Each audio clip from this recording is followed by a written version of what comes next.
ನಮ್ ಕನಕಪುರ ತುಗುಣಿ ಹತ್ರ ಭಾರಿ ಆಕ್ಸಿಡೆಂಟ್ಗಳು ಆಗ್ತಾ ಇದೆ. ಬೆಳಗ್ಗೆ ಎದ್ದೇಳೋದಕ್ಕೆ ಇವತ್ತು ಕಾಲಂತೂ ಹೆವಿ ನೋವ್ತಾಯ್ತು. ಅದಕ್ಕೆ ಆಯ್ಮೆಂಟ್ ಹಾಕೊಂಡು ಶಿಸ್ತಾಗಿ ಹೊಲ್ಟೆ. ಆಯ್ತು. ಆಮೇಲೆ ಏನಿಲ್ಲ ರಂಗಣ್ಣ, ಶಿಸ್ತಾಗಿ ಎದಿ ಈ ತರ ರೆಡಿಯಾಗಿ ಹೊಲ್ಟೆ. ನನ್ ಕೈಲಂತೂ ನಡಿಯಕ್ಕೆ ಆಯ್ತಿರ್ಲಿಲ್ಲ, ಸಿಕ್ಕಾಪಟ್ಟೆ ಕಾಲ್ ನೋವು. ಬಸ್ ಅವ್ರೆ, ಡೌವೇನಿಲ್ಲ, ಅದು ರಿಯಲ್ ಕಾಲ್ ನೋವು. ಏನು ಮಾಡಕ್ ಆಗಲ್ಲ ಅಂದ್ಬಿಟ್ಟು ಪೆಟ್ರೋಲ್ ಹಾಕ್ಸ್ಕೊಂಡು ಶಿಸ್ತಾಗಿ ಹೊಲ್ಟೋ. 700 ಒಂದ್ ಕಲೆಕ್ಷನ್ ಇತ್ತು ಅಂತ ನಾನು ನಮ್ ಶಿಷ್ಯ ಹೊಲ್ಟೋ. ಹೋಗ್ಬೇಕಾರೆ ಒಂದ್ ಸಾಂಗು ಗ್ಯಾಪ್ನಿಗೆ ಗೊತ್ತು, ಕೇಳಿಸ್ಕೊಳ್ಳಿ.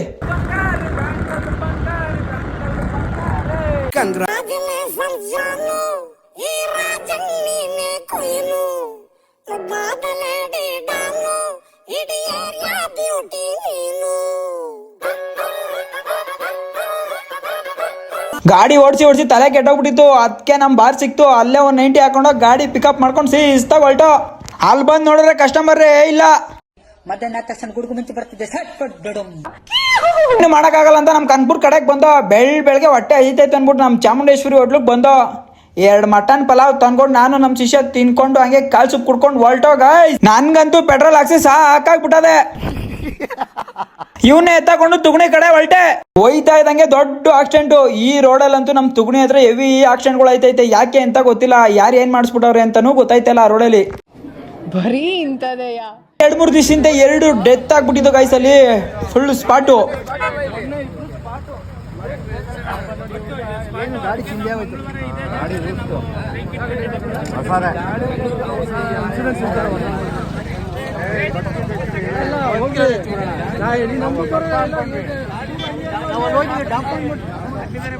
ದಯವಿಟ್ಟು ಗಾಡಿಗಳನ್ನ ನಿಧಾನ ಕೊಡಿಸಿ. ಮನೆಯಲ್ಲಿ ನಿಮ್ಮ ತಂದೆ ತಾಯಿ ಹಾಗೆ ನಿಮ್ಮ ಫ್ಯಾಮಿಲಿ ಎಲ್ಲರೂ ಕಾಯ್ತಾ ಇರ್ತಾರೆ. ದಯವಿಟ್ಟು ನಿಧಾನ ಕೊಡಿಸಿ. ಇನ್ನೊಂದೇನಪ್ಪಾ ಅಂದ್ರೆ ಆ ರೋಡಲ್ಲಿ ಜಾಸ್ತಿ ಕೆಲ್ಸಕ್ಕೆ ಹೋಗೋರೆ ಓಡಾಡೋದು. ದಯವಿಟ್ಟು ಎಲ್ರು ಕೂಡ ಆದಷ್ಟು ನಿಧಾನಕ್ಕೆ ಹೋಗಿ ಪ್ಲೀಸ್. ದಯವಿಟ್ಟು ನಿಧಾನಕ್ಕೆ ಹೋಗಿ. ಆದ್ಮೇಲೆ ನಮ್ಮ ಅಡ್ಡದ ಕಡೆಗೆ ಬಂದ್ರೆ ನಮ್ ಭಯ ಬಾಕ್ಲಾಕೊಂಡು ಎಲ್ಲ ಹೊಂಟೋಗ್ಬಿಟ್ಟವ್ರೆ ಇವತ್ತು.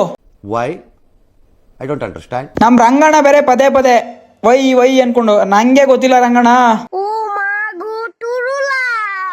ಅಲ್ಲಿಂದ ಶಿಸ್ತಾಗ ಮನೆ ಕಡೆಗೆ ಹೋದೋ. ಅಲ್ಲಿ ನೋಡ್ರೆ ತಿಕಾರಿಯ ಬಿಸಿಲು, ಇಲ್ಲಿ ನೋಡ್ರೆ ಮಳೆ ಇದೆ. ಇಲ್ಲೊಂದು ಸಮಸ್ಯೆ ಖಂಡಿತ ಇದೆ.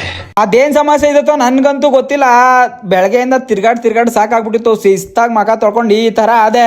10 ಮಿನಿಲ್ ಆಗಿ ಹೆಂಗಿತ್ತು ಅಂತ ಕಮೆಂಟ್ ಮಾಡಿ, ಹಾಗೆ ಬಂದು ಫಾಲೋ ಮಾಡಿ.